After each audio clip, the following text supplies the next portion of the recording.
Good evening, lovely tubers. White Mexican back again for another video tonight. Starting out today, we're going to dip into Duel Saga. This is a really great set.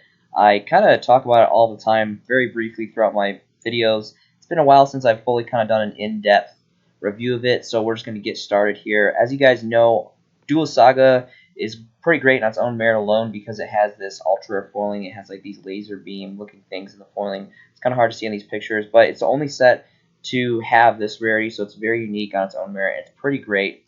There's several price values have been going up in this. We've seen with Master Roll 5, Formula Synchron, of course, the original artwork of Blue Eyes White Dragon has gone up too. This is kind of a surprise. Wandering King Wind Wild. This card was like dirt cheap for the longest time. It was like 50 cents, like $1. It was really, really cheap. And it's definitely upticked a bunch in value. We got Masked Hero Dark Law, Red Eyes Darkness, Black Luster Soldier. A lot of cool just prints of these cards. And again, I'm not a big fan of ultra rare, but this is not normal ultra rare. This is a special type of ultra rare, and Duel Saga was the only set to do this. It's really, really cool. Deep Sea Diva came off the list, so that has increased in value. Got the OG artwork of Dark Magicians, pretty great. And there's just tons of just great stuff in here. You got Pot, Warning, Mizuki, Jinzo, Cosmic Blazer Dragon, Magician of Faith, Tsukiyomi. This set was just legendary for the card choices. I think Konami did a fantastic card with their fantastic decisions with their choices. We got Fossil Dino here for all you anti-meta players. We've got some stuff for some dinosaur players, some Black Wings. I do want to go in depth with Effect Veiler though. There was a couple videos back that I talked about this card, and at the time it was like $2, and this card spiked all the way up to, I think its highest was around $20 or $15 at its peak, and now it's all the way down to still maintaining that value of $2. I think this is a fantastic buy. This is great. I know we have, Starlight Rare of this now, and we have Ultimate Rare, and that's good and great, but those are like ungodly expensive right now. This is a very nice rarity. A unique rarity, Duel Saga Ultra Rare of Effect Veiler. Effect Veiler is an amazing hand trap, and this is really cheap. And again, like this card went all the way up. There was a time when it was like $15, $20. Now it's $2, and there's an abundance on the market. Five pages, and pretty much all across the board in this first page, it is $2. And there's not a lot of stacks, unfortunately. Most of these are one-ofs, but you guys will probably have to dip into that and check it out for yourself. But I think for 2 bones, this is still probably one of the best pickups in Duel Saga to date.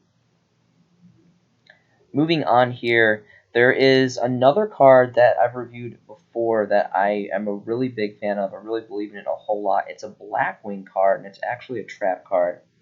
And I'm going to review it here in a moment. I just want to keep on going through here. So just all these really great cards, updated text of Imperial Order, Tour Guide. So this is another fantastic card. We have the Ultimate Rares, the Extreme Victory First Edition Secrets, which are fantastic. But for what it's worth, for what the value is, these are still $2 if I'm not mistaken. These are still 2 bones, roughly around 2 bones for this Duel Saga Ultra Rare of these. And again, this is not normal ultra rare. This is very special. Duel Saga is the only one that has this type of ultra rare foiling, and it looks fantastic. And Tour Guide is just an amazing card. It came to 2 recently on the list, and it saw an uptick in value. But for some reason, this Duel Saga version, I don't know if it just got flooded. It's not really too flooded. Only 5 pages left. But this again is another $2 Dusa card, just like Effect Veiler, that I think is a fantastic pickup, especially when you pick them up in bulk.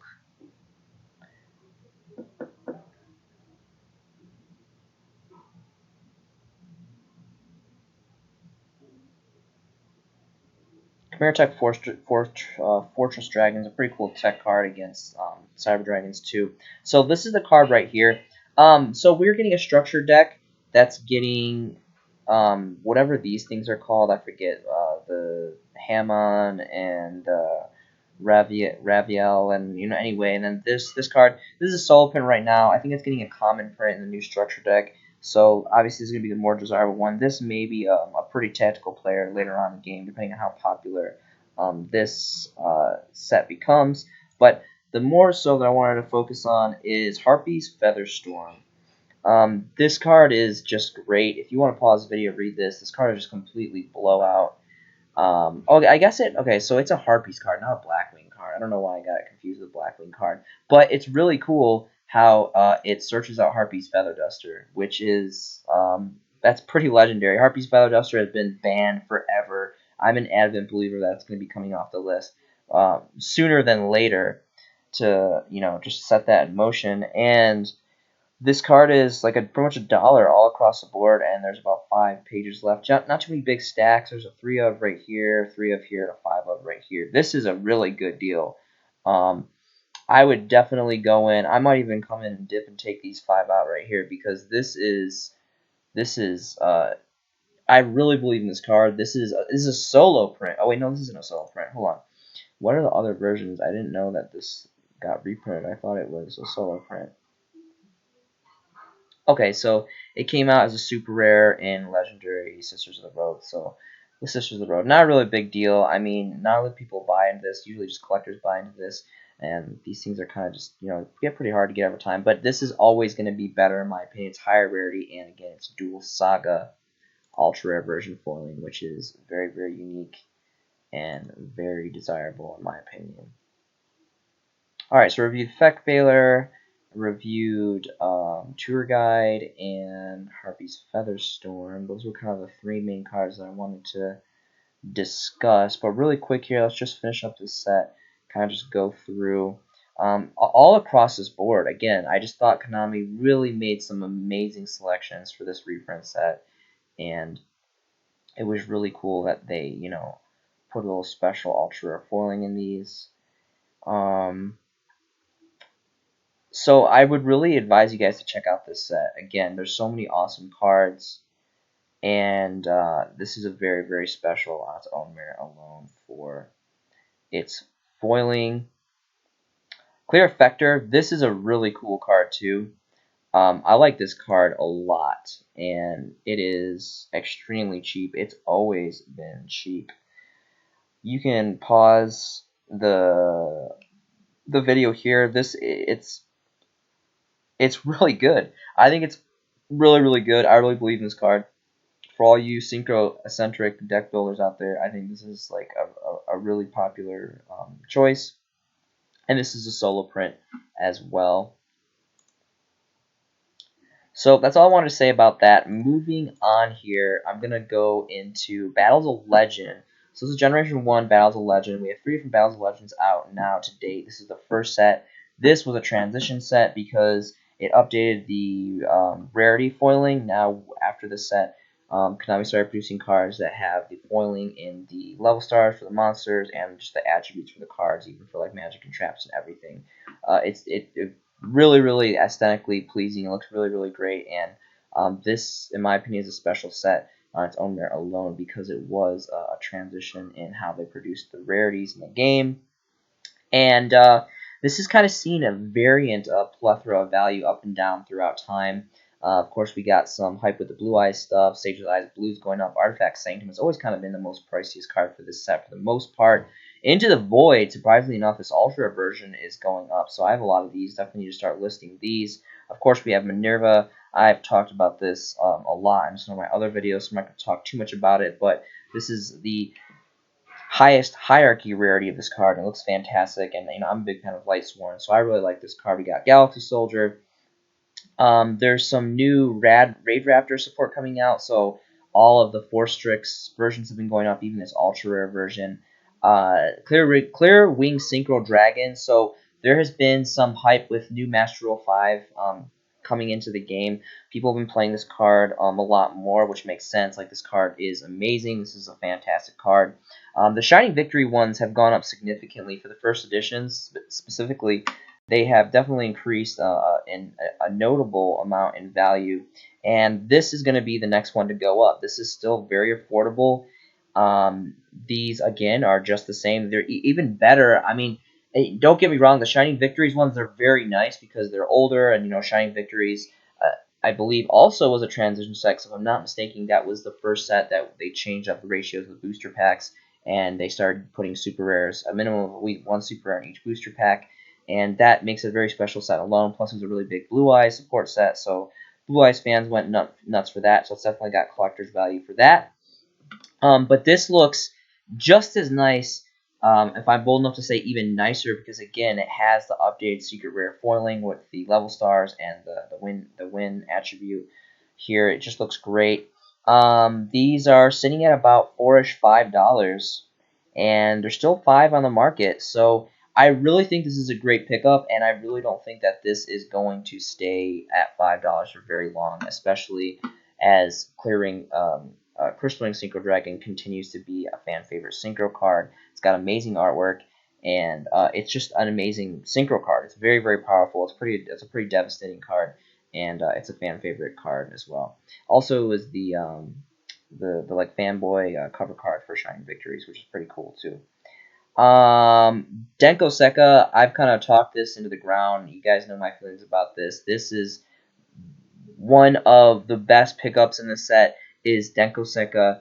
This is the highest rarity. It looks beautiful. It's only a couple dollars. And so between Minerva and,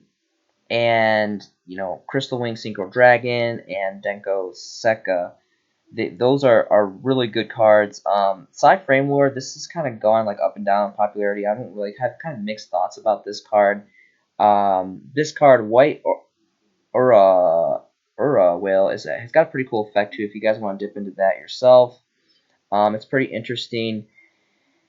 And there's another, like, there's plethora of secret prints of Trishula, but here's just yet another print for just decreasing the value of that. This is huge too. Mermail Abystis. So of course there's the ultimate rares, which are very, very nice, and I'm an avid Mermail Atlantean player. I love Mermail Atlantean, but honestly, with the ultimate rare being so expensive, this was an amazing alternative reprint. This is a secret rare, and it's really cheap. It looks really, really nice. I think it is right up there with the ultimate rare. It looks fantastic, and it's so much cheaper than the ultimate rare. It's literally like barely $1 if you want to factor in shipping.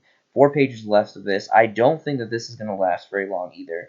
It's been cheap forever, but there was a lot more, and it's starting to slowly dwindle down, and it's probably going to still take a lot more time, but this is a very, very healthy alternative to the Ultimate Rare. This is a very nice card, and it's extremely cheap. I would highly recommend that you guys pick up at least a playset of that, just because of the mass player base of Atlantean Mermail, and it just being a really nice card in general. And Battles of Legends Light's Revenge is not getting any younger. It's definitely starting to go away and get off the market. So it's going to be eventually, these cards are going to be more difficult to get. The next card that I wanted to talk about is going to be MX Saber Invoker. This is the second secret rare print that we got. The first secret rare is dawning from Order of Chaos, which are a little bit more pricier, but not too much of a difference in variant prices if I remember correctly. I would definitely go and check out I think it was Order of Chaos, first edition secret rare prints. This is currently a ban card. This is just a generic special one from your deck kind of play. Pretty cool artwork too. And this card's just dirt cheap right now, mostly because it's banned again. But this card is going to eventually come off the list, and it's definitely going to increase value when it does. There's actually a Dual Saga print of this too. So a lot of amazing rarities. You got the Order of Chaos first edition secrets, you got this reprint secret, and you got the Dual Saga. All 3 of them are fantastic. I would check out all 3, but obviously go for the Order of Chaos first edition ones first. But as soon as those dry up or get to an uncomfortable price point, this is definitely a healthy alternative, and is extremely cheap. It's like barely $1 with factoring in shipping, and there's 5 pages of this.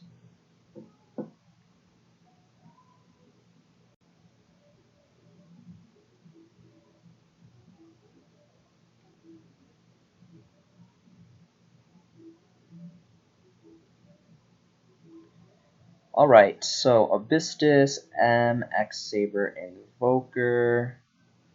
I really like this card a lot. Different Dimension Ground. I like the original Super Rares more than this version, but this is a really cool side card. Let's see what else we got here.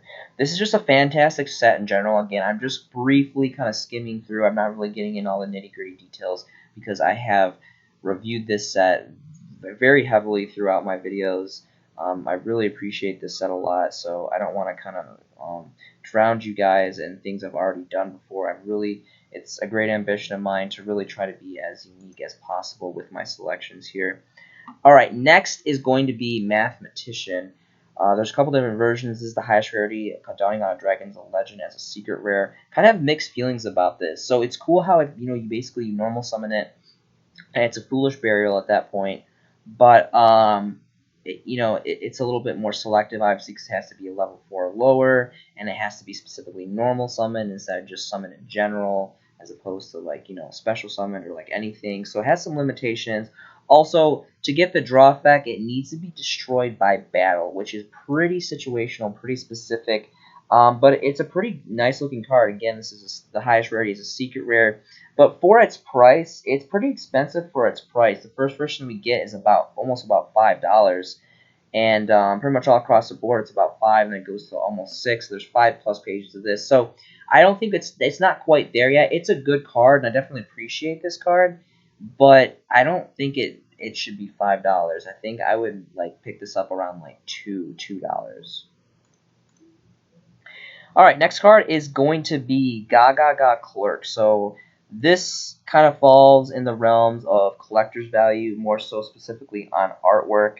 I don't personally believe the Gaga archetype has ever been good or really popular by really any big player base. But this card has fantastic artwork. Again, it's just a cutesy anime girl artwork, and it's a solo print. Still to this day, it is a solo print, and it's super rare, dawning from Cosmo Blazer. Um, and the first editions right here, there's a 3 of.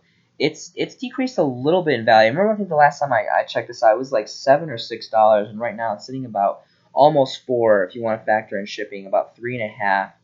And there's 4 pages left of this. So again, this is a solo print. It's got amazing artwork, and it's, in my opinion, it's gonna become, or is starting to become, collector's value. So that's why I wanted to feature that. Next is gonna be Gaga Girl. Again, doesn't have the best effect. Not really a super playable card, but it literally looks like Dark Magician Girl's twin. It's an old secret rare from Order of Chaos, another really old school amazing set, and the artwork is just fantastic. I mean, let's look at Injection Fairy Lily. Let's look at Dark Magician Girl. Let's look at what was the other card that I usually cover that's a really great secret rare? But these old school, like heavy anime cutesy secret rares, first edition specifically, they have been going up over time, and this is just another one of those cards that I think is going to follow suit with the collector's market. There's a 3-stack right here for $7.50. I think that this is pretty good, because if I'm remembering correctly, this card was a little bit more expensive. It's kind of decreased a little bit in value. There's only 2 pages left, though. So I would not be surprised if this 3-stack right here goes away relatively soon, because it is the cheapest playset that's on the market right now. And again, only get this first edition. Again, this is only strictly for collector's value and for having good artwork. So always get first edition on this one. Next is going to be Fairy Tale Snow. This is a banned card. It's been banned for quite a while now. This card is infamous. This card is just such a ridiculously powerful card. Hence, it's on the ban list. It's been on the ban list for quite some time now. This is the highest rarity as a super rare, dawning from OTS Tournament Pack 5. This card has amazing artwork, just vivid, beautiful coloring, and it's a really good card. And I'm an avid believer that everything comes off the ban list eventually. It all just depends on if it gets errated or not. Hopefully this card doesn't get errated. Hopefully it just comes to 1, because it's good even just at 1. And it's holding relatively good price point. It's pretty much $4 all across the board, and then it increases to about 5, 6, and then goes to about 7+. There's only 2 pages left on the market for this card. Next is going to be Guardian of Order. This card is phenomenal. I'm an avid fairy player. I love fairy builds. I love counter fairies. I love Perfect Herald. I really love fairy decks in general and light decks.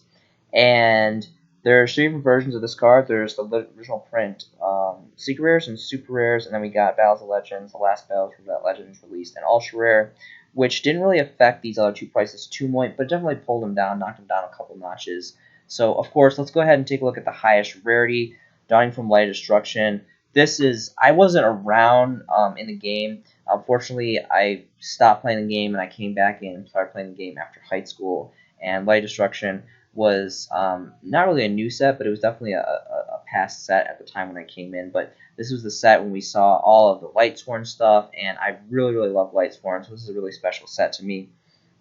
You can pause read the fact it's just a generic just swarmer. You just slap it on board. You got yourself a level 8 light, and then it's a 25 beater.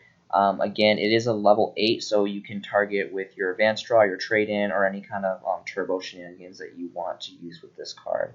And it's got really cool artwork too. I wouldn't really worry about the unlimiteds, of course. You want to hunt down the first editions, which we are going to see on the second page here. It goes all the way up to a whopping almost 13 bones, and then quickly increases after that. So it's not as expensive as it was before the Ultra reprint. I think they're like around 20 or 15 at that point, but it's still kind of at a price point where like you're uncomfortable with buying it per se. I would definitely prefer, as pretty much everyone, the highest rarities being the secret rare, but the super rares, it's like, I don't know. Let's see how much the super rares are. Okay, never mind. So these super rares were actually a special edition promo. If this would have been, yeah, it would have been strange if this would have been a secret rare and a super rare. I thought that was kind of strange, but this is just a promo. So yeah, this is not really worth it. I wouldn't really worry about this. I would just go ahead and maybe not necessarily buy the secret first editions, probably maybe like trade for them. This is a really old set again, a very old card, so it would probably be relatively difficult to find. But this is definitely on my watch list personally. I'm waiting for it to go down because I want to cop a couple of these at a cheaper price. Next card is going to be Card D. This is the secret rare original print from Galactic Overload. This card used to be so expensive, so popular when it first came out. It kind of got watered down over the time, but still a pretty cool draw power card in general. Let's see, the first edition here is going to be about 4 bones if you want to factor in shipping. Same with this one right here, and there's a 2 of. There's only 3 pages left of this card, so that's an interesting thing to take a sneak peek at. Moving over here to the next thing.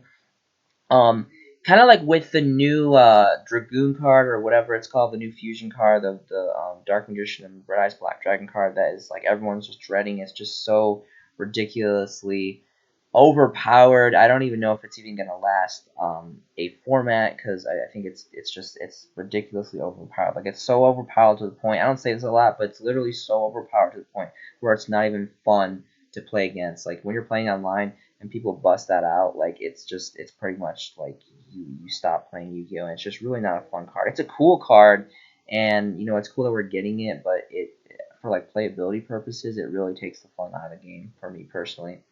But all across the board, there's so many versions of Blue Eyes. This being such an iconic, huge Kaiba card, anime card. This card has been forever. It's been with us from like the genesis of the starter deck Kaiba, Legend of Blue Eyes. Of course, we got the Gold Series, Ghost Gold, which are holding great value. One of my favorite artwork personally is the Anniversary Pack Ultra Rares, which are holding great value too. We are seeing an uptick in the dual terminal 1 super rares. These were not like this. For the longest time, these were like $3, $5, and they moved to about $10. And I'm very curious to see what they're at. Now they're at a whopping $40 for super rare dual terminal, normal dual terminal 1 Blue Eyes. This is incredible. I'm very, very excited about this. I didn't think that these would hit this high, but I invested very, very heavily in this card. I believed in this specifically because it's being a super rare and being dual terminal, and dual terminal 1 at that. The first dual terminal, I knew that this card was going to eventually hit collector's market value, and we can see it right here. Now, this may just be because it's a little dry in the market, only 2 pages left, and not too many fat stacks. Well, there's a 12 of, an 18, and there's some pretty fat stacks, I'm not going to lie, and especially at a price point of 40 bones, this is really incredible. Honestly, I think this is a great sell, if you can sell this. Now, this is a brand new price point. This just hit 40. To the best of my knowledge, I don't know when this happened. I'm just discovering this now. But I saw this coming, but I did not anticipate it to hit 40 just quite yet. That is pretty incredible. There is a particular version that I'm after that really gave me the idea to feature this in this video, and I'm going to get to it in a moment. But I just kind of want to slowly trickle down and just kind of preview everything here. The 2002 Collector's Tin, the original Gen 1 tins, those are holding good value. The Dual Saga ones, I already want to remove those. Those are holding some good value too.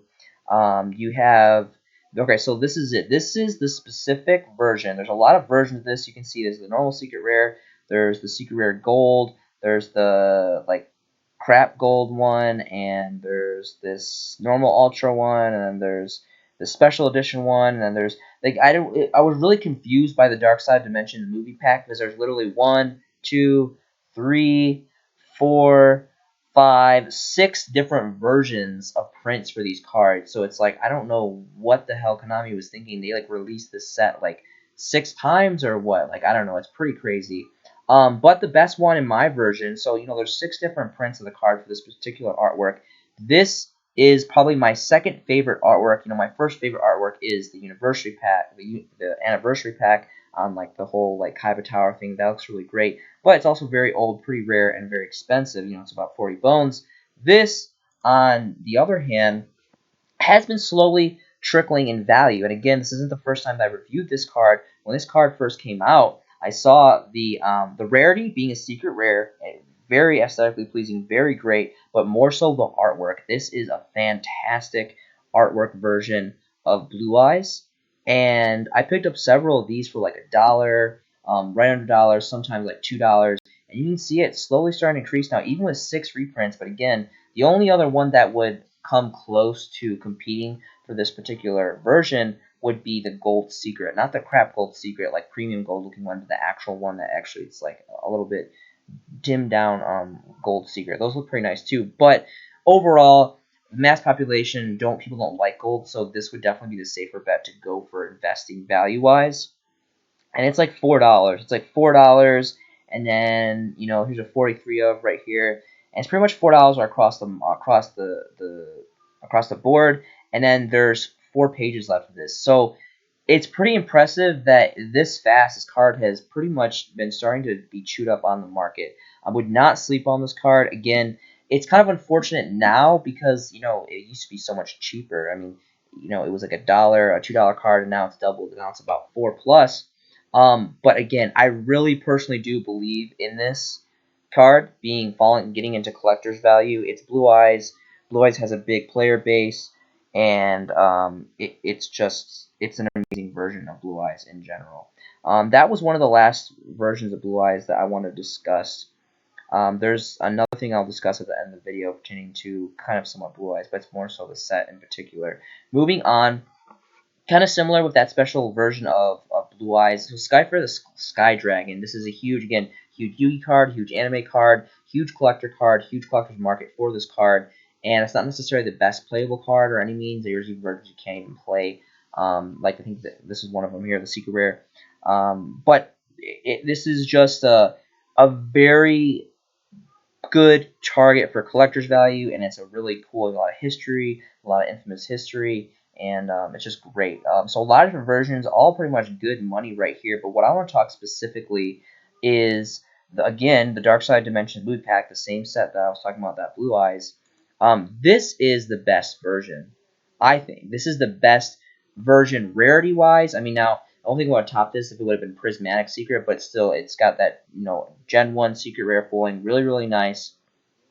My personal opinion, this is the best artwork of Slifer. I don't think there's anything that's come close to this artwork. I think this artwork is fantastic.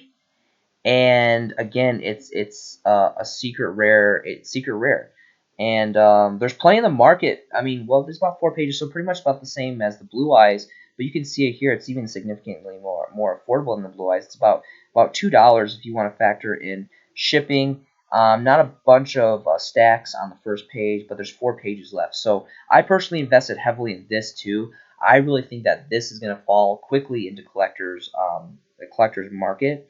Because it's an amazing rarity and it's got amazing artwork. And there's not too many other version prints of the card that came in this artwork. I think there was just the Gold Series one. So there was, yeah, the ultra rare, yeah, so these two other ultra rares from the same set. And then I don't understand, like, this is so terrible. Like, this looks so. Why did Konami make this rarity? Like, no one's gonna buy this over the ultras, but especially when there's the secret there, it's like amazing. Another possible alternative. I know the gold Sarko tins just came out. They're not really anywhere near being close to collector's value. This artwork is pretty cool too. As you can see, I think it was originally a Shonen Jump artwork, but this is Prismatic Secret Rare tin promo from the Gold Sarko tins from last year. So that's pretty cool. It's really cheap too. But I for now, because this is a lot older or significantly older than this, I would definitely go for this first because I could see this increasing in value before the Prismatic Secret Rare Gold Sarko ones. But both of these are very great choices. Moving on to Summon Limit. This is one of my all-time favorite floodgates. This card is so ridiculously powerful, and we got an ultra rare version out of Hero's Revenge, and it's kind of pricey. It's about $3-4 last time I checked. It looks like it's gone up to about $5 now, but I'm not surprised. This is such a devastating card. You whip this out, and if your opponent doesn't have back row removal, like, they're in trouble. This is a heavy delayer, and I'm an avid anti-meta player, and this is definitely a go-to choice for me personally, either side or tech these in. And it's kind of got goofy artwork, but it's just a blowout card in general. So I just wanted to feature it really quick. I feel like it deserves more spotlight. Next card is going to be There Can Only Be One. Again, this is it's got an ultra rare print from Dual Devastator, but personally, I like the super rare original prints from Extreme Force better. I would personally invest in these. I know the ultra rares are higher rarity, but again, I'm not a really big fan of ultra rare for most cases, and this is the original print super rares, and they're pretty much about the same price, if not a little bit cheaper. You can pause the video, read this effect if you guys don't know it. It's basically a playoff of Rivalry of the Warlords or Goes and Match. It's kind of just like a different version, kind of different a different angle of looking at that kind of floodgate. Really cool artwork too. And this card is like $1. You want to ship it without shipping and factoring in shipping. Like, here's a 10 of right here for just $1. Then free shipping's, free shipping orders over 5. So this is really great. This is gonna go quick because this is a 10 stack, and it's it's one of the cheapest ones here on the market, and there's plenty on the market, but this is just such a good side card. It's situational depending on what deck you're playing, but this card has become very, very affordable, and I really enjoy this rarity with original print super rare. Next is going to be Pot of Duconomy. So this has a couple different versions. Obviously, this is the original print as a secret rare, dying from Shadow Specters, and I would get this card because I think I'm an avid fan of turboing and drawing and just turboing through your deck and getting to your resources, and I think it's a very, very important aspect to this game of Yu-Gi-Oh! That we play. And the first edition is going to be about 2 bones. The only problem that I have with this card is I like to buy in stacks. I like to invest in stacks, and I get a little kind of irritated when I have to pay for shipping. I'd rather do the free shipping with $5 over orders and all that. But when there's no stacks, you can't really do that, so it's kind of annoying to kind of tack these on. But then again, I'm kind of considering it. There's only a few first editions on the market left. As you can see, it's only 3 pages. This being the original print highest rarity. I think this is still a very, very good card, and I feel like a lot of people just write this off because it needs to be different different types of monsters. But you have to remember there's a lot of decks that have like the same attribute but have different monster types, or even some that have different attributes and monster types, but still are very well synchronized and go very well together. All right, so really quickly, Forbidden Legacy. I had never heard of this set in my life. I had no idea that this set even existed, and there's nothing really too spectacular about these secret rare promos or anything. I mean, they're pretty nice. They're secret rare Creeper, Blue Eyes, Dark Magician. Unfortunately, it's the really crappy versions. I don't like these art versions of Blue Eyes and Dark Magician. So I wouldn't invest in this in general. The Creeper is the original one. It's pretty cool though. But I never heard of this set. So comment below. Have you guys heard of this set? Did you know about this set? I don't remember the time frame of when this came out, but I thought it had like a really cool name. and there's no immature available, unfortunately, but I feel like it would have had, I guess there was blister packs of this. I feel like back in the day, if I was at Walmart or Target or wherever they were selling cardboard at the time and I saw this, I probably would have bought it because with a name like Forbidden Legacy, I think it would have had really cool artwork.